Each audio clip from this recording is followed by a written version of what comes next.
Everyone, আসসালামু আলাইকুম। কেমন আছেন? আশা করি ভালো আছেন। আমিও ভালো আছি। সো আজকে একটি নিউ ভিডিও নিয়ে চলে আসলাম। Welcome to my channel.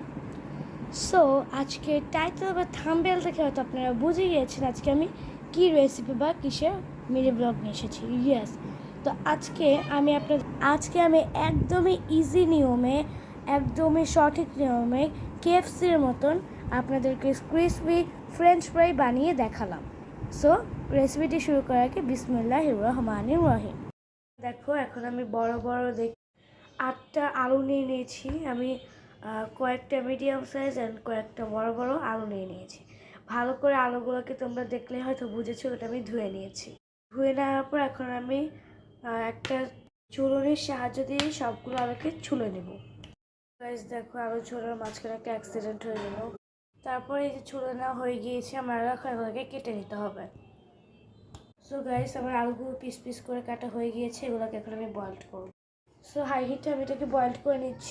দেখতে পাচ্ছ, আলুটা কিন্তু এতটাও বয়েলড করা যাবে না। 100%-এর মধ্যে 65% বয়েলড করা লাগবে অ্যান্ড 25% র রাখা লাগবে, মানে কাঁচা রাখা লাগবে। ফলে এটা ভাজার ক্ষেত্রে পূরণ হয়ে যাবে। সো এই যে দেখতে পাচ্ছেন হয়ে গেছে। এখন এগুলোকে আমি উঠিয়ে নেব। আর ভুলেও কিন্তু এটাতে আবার পানি মিক্স করে দেবেন না, জাস্ট গরম পানিটা ফেলে দেবেন। দেখতে পাচ্ছেন এগুলো আমি একটা হাঁড়ির মধ্যে নিয়ে নিয়েছি। এখন হচ্ছে ময়া মশলা অ্যাড করার পালা। সো ফার্স্ট আমি লবণ দিয়ে নেব টেস্ট অনুযায়ী। আর আমি জাস্ট অল্প করে, একদমই অল্প করে হলুদ অ্যাড করবো, একদমই প্রচুর অল্প।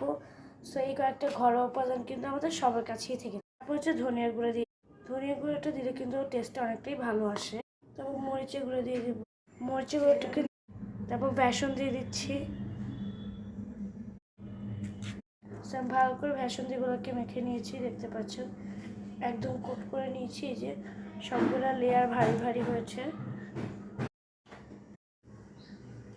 তারপর সয়াবিন তেল দিয়ে দিয়েছি। হাই হিটে চুলাটা গরম হয়ে আসলে লোতে দিয়ে দিতে হবে। তেলটা গরম হয়ে গিয়েছে, এখন আমি চুলাটাকে লোতে দিয়ে দেব। তারপর আমি একে একে করে ফ্রেঞ্চ ফ্রাইসগুলো দিয়ে দেবো। আপনারা কিন্তু চাইলে যখন বেসনটা দিয়ে মাখবেন ওই অবস্থাতেই এগুলোকে একটা বক্সে রেখে ডিপে সংরক্ষণ করতে পারবেন। ফার্স্টে দেখতে পাচ্ছেন এগুলোকে একটু টাইম নিয়ে, একটু সময় নিয়ে ভালো করে আস্তে আস্তে ভালো করে ভেজে নিতে হবে, যাতে কাঁচা না থাকে আর খেতেও ভালো হয়। এগুলো দেখে তো আপনারা বুঝতে পারছেন কতটা ক্রিস্পি হয়েছে। জাস্ট আওয়াজটা শুনুন, কতটা পরিমাণে ক্রিস্পি হয়েছে। সেগুলোকে আমি আস্তে আস্তে উঠিয়ে নিব। কতটা পরিমাণে সুন্দর লাগছে দেখতে। দেখুন, আমি একটা ভেঙে দেখাচ্ছি। এই যে কত ইজিলি ভেঙে গেল, এই যে দেখতে পাচ্ছেন। তারপর এই যে জাস্ট ভেঙে গেল, তাহলে বুঝতে পারছেন আমাদের এটা বয়েলড একদম ভালো করে হয়ে গিয়েছে 100% অ্যান্ড ক্রিস্পি হয়েছে এবং ফ্রেঞ্চ ফ্রাইটাও হয়ে গিয়েছে। আমি একটা প্লেটে একটা টিস্যু নিয়ে নিয়েছি, যাতে ফ্রেঞ্চ ফ্রাইসগুলো রাখলে যতটুকু তেল থাকে এই টিস্যুটা শুষে নেয়। দেখুন, একদম হোটেলের মতন হয়েছে। আপনারা যদি আরেকটু লাল করে ভেজে নিতে চান, কালার করে, তাহলে আপনারা ভেজে নিতে পারেন, কিন্তু আমি একটু সাদা সাদা রাখবো। কিন্তু ক্রিস্পি কিন্তু হয়েছে। আমি বাকিগুলো আবার দিয়ে দিয়েছি। ফ্রেঞ্চ ফ্রাইসটা কিন্তু বানানো হয়ে গিয়েছে। কতটা সুন্দর ক্রিস্পি হয়েছে এবং দেখতেও কতটা সুন্দর, মাশাআল্লাহ। সো দেখতে পাচ্ছেন অনেক ইয়াম্মি। সো আপনারাও ঘরে বানিয়ে নিন।